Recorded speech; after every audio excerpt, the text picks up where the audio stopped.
Donna Floyd with Pearls of Wisdom. And my scripture today is found in Isaiah 1:19. If you are willing and obedient, you shall eat the good of the land.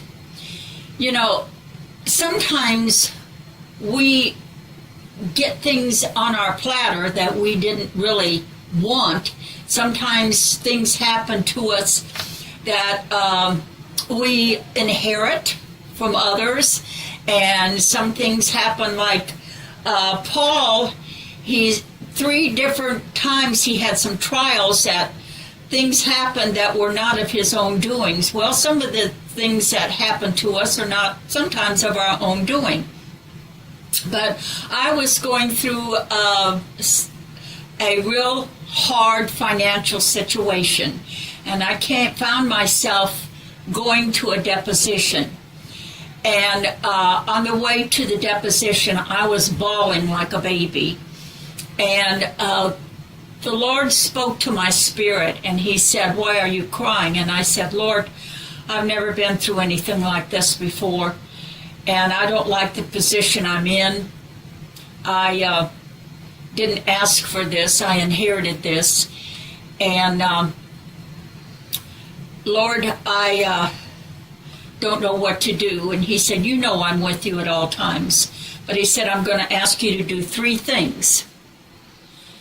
And if you do those 3 things, I'm going to get you out of here.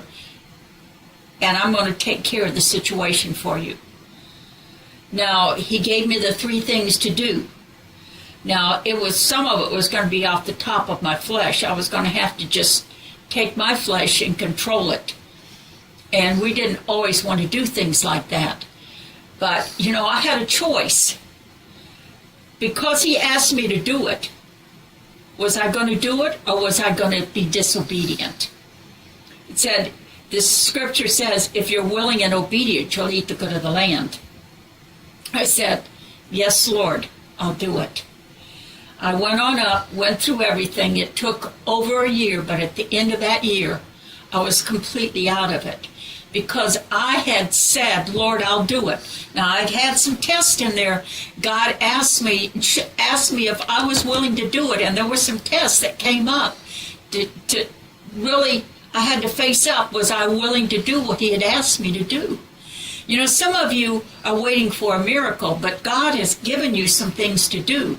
You're waiting for different 5, 6, and 7, but God's given you 1, 2, and 3, and you haven't done it. And you're waiting for God to give you a miracle, but until you do 1, 2, and 3, 5, 6, and 7 aren't going to show up. Now, we need to know that we have to do our part first before God can do his part. A little bit like playing checkers. You move and God moves. You move and God moves. You've got to move first. You've got to do what God has told you to do. You've got to be obedient. If you want to eat the good of the land, you've got to be obedient when God tells you to do something. In the Old Testament, if they weren't obedient, they reaped the results of it. Same thing in the New Testament. If they weren't obedient, they reaped the results of it. And same thing with us today. If we aren't obedient when God asks us to do something, we need to be quick to be obedient. When you tell your child to do something, you want them to do it right now. You don't want them to say, "Well, I'll do it in about 10 years from now." No, you want them to do it right now. So we need to be obedient with God. And we need to do what he's asked us to do. Maybe your miracle is being hung up on something you haven't been obedient to. Let's get before God and ask him, "Lord, what have I needed to do that I haven't done?" Let's remember Isaiah 1:19, if you're willing and obedient, you'll eat the good of the land. This is Donna Floyd with Pearls of Wisdom.